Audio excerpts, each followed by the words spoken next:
Fala galera, tudo bem? Sou o professor Roberto Falcione, professor de História. Sejam todos bem-vindos para mais uma aula. Vamos trabalhar a Segunda Guerra Mundial e fechar aí. O Brasil vai para a guerra, famosa imagem da cobra. A cobra vai fumar? Será que vai? Vamos ver. Vamos ver. Brasil na guerra, Força Expedicionária Brasileira, o dia D, a contraofensiva e o final da guerra. Vamos explicar que a queda da Alemanha nazista não significa o fim da Segunda Guerra Mundial. A entrada do Brasil na Segunda Guerra Mundial. Tem então a famosa história dos navios brasileiros que foram naufragados por submarinos. Houve uma espécie de uma reunião, uma conferência em janeiro de 42, sabe? Uma reunião que foi aqui no Rio de Janeiro, aqui no Brasil, e foi resultado dos ataques de Pearl Harbor, que o governo dos Estados Unidos organizou essa conferência com todos os países da América Latina, perguntando, uma reunião, um ultimato, né, melhor falando, que país da América Latina não ia ficar a favor dos Estados Unidos, né, do grupo dos aliados. Os ataques aumentaram, principalmente depois que o governo brasileiro rompeu as relações em janeiro de 42, logo após essa conferência no Rio de Janeiro. Mas você pensa se não tem estratégia, né, dos Estados Unidos fazer uma conferência aqui no Rio de Janeiro. Vocês viram na aula passada, 7 de dezembro foi o ataque a Pearl Harbor. Em janeiro já teve uma reunião, adivinha onde? No Brasil. Chamaram todos os, como diz o outro, as embaixadas, os representantes diplomáticos dos países da América Latina. E aí, como é que é? Tudo bom? Tudo bom, meus amigos, vizinhos da América? Vamos ser a favor dos Estados Unidos ou quem vai ser contra aqui? Parece que dois países ficaram neutros, se apresentaram como neutros, né? Mas, em geral, inclusive o Brasil também se posicionaram que iria romper as relações diplomáticas. Ainda não é declaração de guerra, que a declaração de guerra só vai acontecer quando o presidente Vargas mantinha neutralidade, como o senhor Roberto comentou, porque tinha relações comerciais com a Alemanha e os Estados Unidos, negócios. Houve uma pressão americana para acabar a neutralidade. O modelo do governo do Estado Novo, do Getúlio Vargas, tinha umas características autoritárias muito semelhantes ao nazismo. É um dos motivos também na neutralidade, mas também porque se vendia muito material, muito tecido, muito alimentos enlatados, inclusive, para a Alemanha nazista. Assim como o Brasil também vendia borracha em látex para os Estados Unidos. Brasil, no lado dos aliados, em agosto vai ser declarada a Segunda Guerra Mundial. E aí, o Brasil está preparado para a Segunda Guerra Mundial? Treinamento, vai ter 2 anos para treinar, 25 mil soldados, galera, 25.600 e pouco. Não tem estrutura. Ó, eu peguei essas informações, inclusive, no próprio site do Exército Brasileiro. É bacana você confrontar as fontes e tal, montar junto com os livros de história. É legal isso aí, galera. Ver como que é a versão dos próprios militares, né? E o Brasil importou muito material militar básico dos Estados Unidos, parceria, assim como foi criado também, né, um centro de treinamento de paraquedistas, né, nos Estados Unidos. Assim como foi criado também uma espécie de um aeroporto de caças militares no Brasil. Navios americanos levam soldados para fazer, enfim, para fazer o início das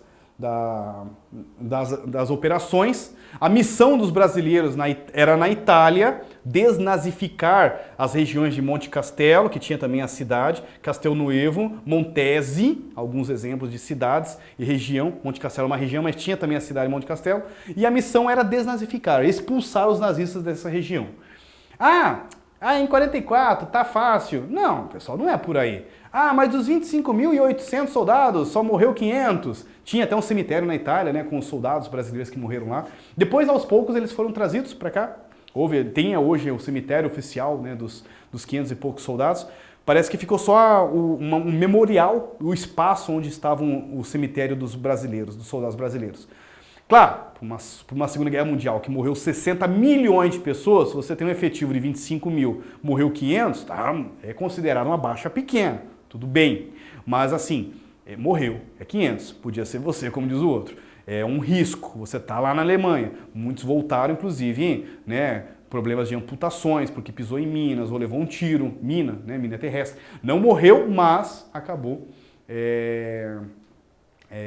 vindo embaixo, né, soldados reformados, né, que levaram tiros, enfim, e voltaram em acidentes. Moradores de Massa Rossa, na Itália, final de setembro de 44. Operação Overlord, agora aqui sim. 6 de junho de 44, praia de Omaha, Canal da Mancha, plenilúnio, mar extremamente agitado, norte da França, e erro tático militar. Diz as lendas, né, que diz que chegou o Joseph Goebbels, é uma lenda militar, assim, nazista, né? Diz que assim que chegou o Joseph Goebbels, é verdade, Hitler, vamos colocar a força nazista no norte da Europa, que eles vão desembarcar ali, né? Aí diz que não, o mar está muito agitado, vamos forçar o lado leste, oeste da Europa e vamos colocar o grupo para baixo, a região sul da Europa. Mas, pois bem, foi bem ali no norte, onde tinha poucos baluartes, né, poucos bunkers nazistas, foi que desembarcou a maior operação militar norte-americana, chamada Operação Overlord, né? Tanto que esse dia, né, o 6 de junho, é tão importante que é chamado de Dia D. É uma praia de Omaha. 160 mil soldados participaram no dia da ação, em 6 de junho, mas depois de 2 semanas, mais de 3 milhões de soldados passaram pela praia. Ou seja, abriu a Europa. E agora eles vão vir com tudo. Vocês podem procurar um filme, poxa, tem nas Extremes aí mais famosos, aí, mais populares, Resgate do Soldado Ryan. E a galerinha dos videogames aí que curte aí o Medal of Honor, eu sei que é o vovô do Call of Duty, mas vale a pena pesquisar, é legal, Medal of Honor. Mas o Call of Duty também tem uma versão da história da praia de Omaha, do plenilúnio, né? O mar muito agitado, os navios blindados chegando, uma espécie de navio, não, barcos blindados chegando, e os bunkers lá em cima ceifando, né? Metralhadora ceifando, como diz o outro ali, né? Mas é aquela história, você não dá, vai morrendo, chega uma hora, um consegue chegar lá, né? Então conseguem chegar, derrotam um bunker, já tomam a praia, tá liberado, pode passar a galera por aqui. 3 milhões de soldados. Então, a contraofensiva ocidental começa aqui. A contraofensiva soviética, logo após a Operação Barbarossa, o fracasso da Batalha de Stalingrado, da aula passada, se perdeu, volta lá, ficou bem bacana essa aula também. Tropas aliados começam a desnazificar, cidade por cidade, região por região, soldados nazistas são derrotados e se rendem, né? O Brasil entra nessa guerra, bem nesse momento, né?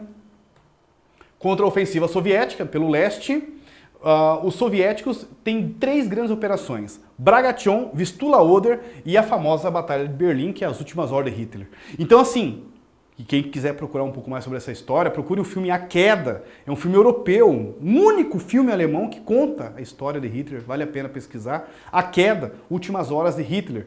Então, quem derrota a Alemanha nazista no cerco de Berlim foi a União Soviética. Isso é um detalhe importante. Aqui a Operação Bagration, vocês estão vendo uma foto já dos nazistas que foram expulsos da região, equipamentos abandonados pelos alemães ali na Bielorrússia. Teve a Operação Vistula Oder. Vistula era um rio, é uma linha que divide a Polônia com a Alemanha. O Vistula é a Polônia e no rio Oder já está na Alemanha. Se você passar a linha desses 2 rios, você já está a 70 quilômetros de Berlim. Então você pensa, você é o Hitler, está em Berlim, né? E já começa os russos chegar a 70 quilômetros. Mas eles escolheram, não por acaso, a gente briga, não, na história não tem coincidência, essas coincidências não existem, eles escolheram o dia 20 de abril para começar os bombardeios contra Berlim. Por quê? Era a data de aniversário do Hitler. Vale a pena vocês pesquisarem esse filme, A Queda. Aí eu falo assim, meu Führer, parabéns pelo seu aniversário. E as bombas caindo, os caras tudo assim, né? Sai a Operação Clausewitz, né? Para fazer uma espécie de uma queima de arquivo, né? Limpar a cidade. E o Hitler resolve ficar. Não, eu vou ficar. Tem o Führer Bunker. Bunker são espécie de quartéis subterrâneos embaixo, né? Do subsolo. Então ali, como diz o outro, eles estão protegidos, mas no coração de Berlim, fui até pesquisar o que é hoje nessa região, é um supermercado, foi construído um supermercado em cima. E o Führer Bunker é as últimas horas dele, né? Então do dia 20 até o dia 30, esses 10 dias, dá para ele ficar doido, como diz o outro, dá para ele ficar imaginando tropas onde não existe mais para movimentar, dá para ele casar com a sua amante, Eva Braun, um dia antes dele cometer suicídio, ele e a sua agora esposa, né?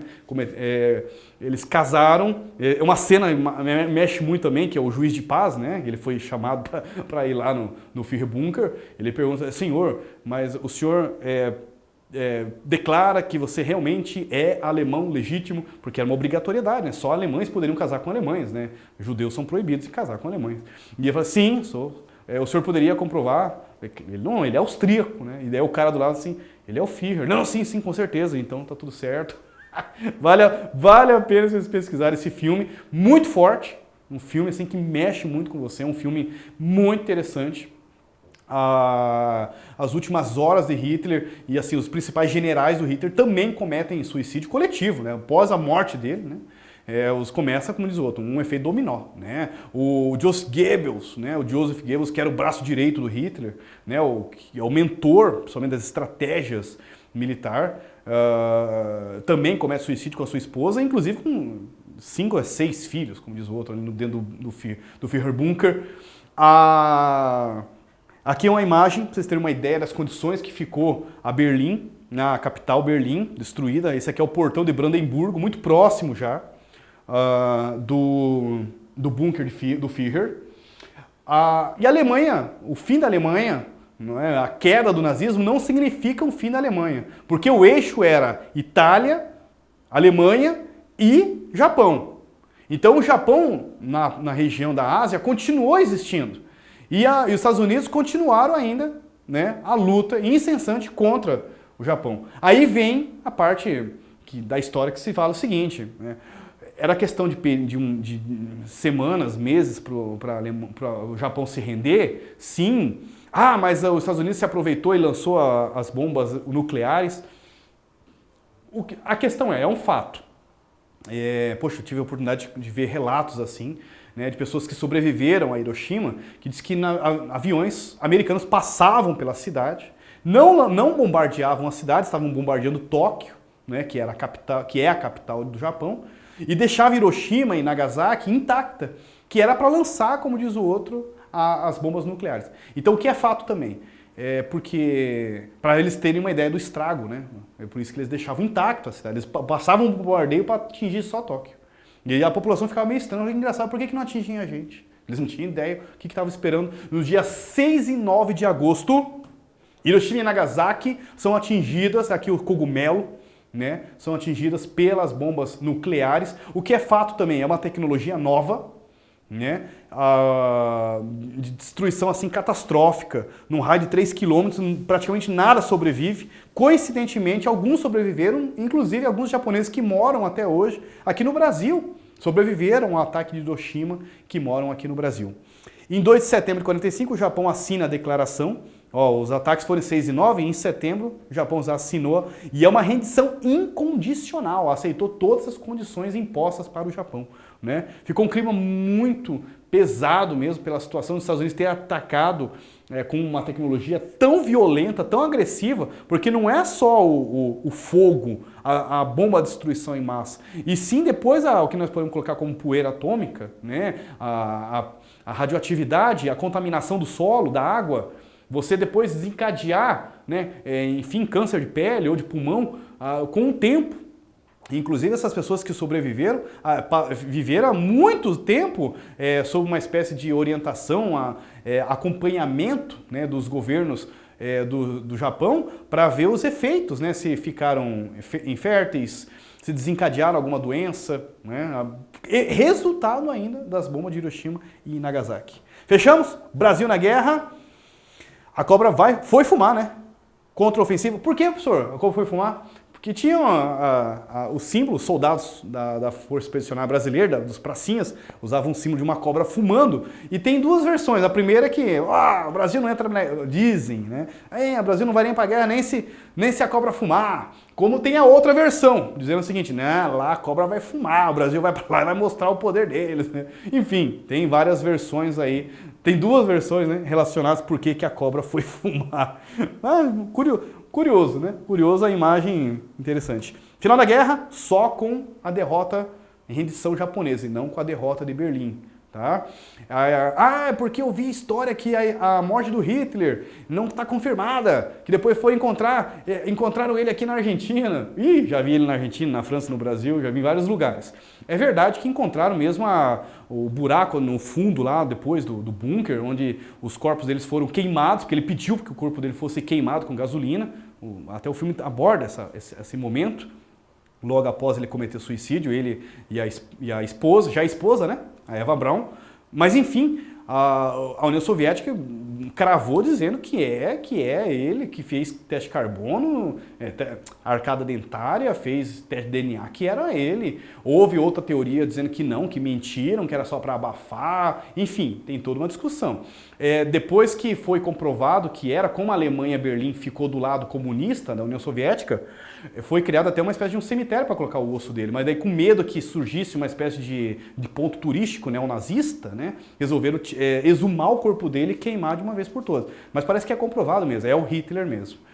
O que não é o Hitler, mas veio para o Brasil, vale para vocês pesquisar a história desse cara, Joseph Mengele. Ele é um médico considerado doutor morte, né? Ele fazia experiências assustadoras nos campos de concentrações com judeus, com negros, com homossexuais, que eram presos dentro desses campos de concentrações. Esse da Polônia, o Auschwitz, o Mengele fazia experiências com judeus, com gêmeos, arrancava o braço de um do outro, colava para ver o que acontecia. Que loucura! Pegava tinta de caneta, injetava no olho da criança. E assim, é tudo documentação, tudo documentado, tudo registrado. Testes, loucuras, assim, testes laboratoriais feitos com cobaias humanas, com judeus. Tinha um que era para ver quantas vezes dava para ressuscitar uma pessoa. Né? Então assim, e são documentações que foram encontradas agora apenas, porque estava numa espécie de uma parede escondida dentro desse campo de concentração de Auschwitz, onde eram executados, né, os judeus. Judeus, todas as raças consideradas inferiores, né, pela Alemanha nazista. Esse Joseph Mengele veio para cá, mudou de nome, casou com uma brasileira, sabe Deus como que ninguém desconfiou nada, né? Bom, enfim, aonde eu quero chegar. Tá na praia de Bertioga, lá no litoral de São Paulo, um belo dia, sabe Deus, acho que comeu alguma coisinha, não sentiu-se bem, foi nadar, morreu afogado. Quando foram ver depois quem era o cara? Joseph Mengele. O doutor morte, o anjo da morte. Ai, ai, ai. Era o chefe dos médicos nazistas dos testes no campo de concentração de Auschwitz. Pois é. Vale a pena vocês pesquisarem a história também de Klaus Barbie. Era um general do alto escalão nazista, um cara extremamente estratégico. Ele foi contratado na Guerra Fria pelo governo dos Estados Unidos. Eles tiraram ele do tribunal de Nuremberg, não deixaram ele cair no tribunal, porque os generais que caíram no tribunal de Nuremberg, execução, pena de morte, ou, né, como diz o outro, prisão perpétua para esses generais nazistas, né? Mas alguns não chegaram lá, os que conseguiram fugir, trocaram de nome, e o Klaus Barbie virou uma espécie de um espião norte-americano. Olha que loucura, o general alemão que viveu a vida inteira dele, como diz o outro, e bem já velhinho foram descobrir, era ele, denunciaram ele, e ele foi parar num tribunal na França, né, acusado por várias famílias judaicas que apontaram e reconheceram que era ele mesmo, aquele senhor ali mesmo, foi ele mesmo que fez teste, que matou meu irmão, não sei o que, sabe? Vale a pena. Guerra Fria, meu amigo. Próxima aula. Acabei de fazer merchan. Não percam. Foco nos estudos, força, fé no coração. Até a próxima. Valeu, galera!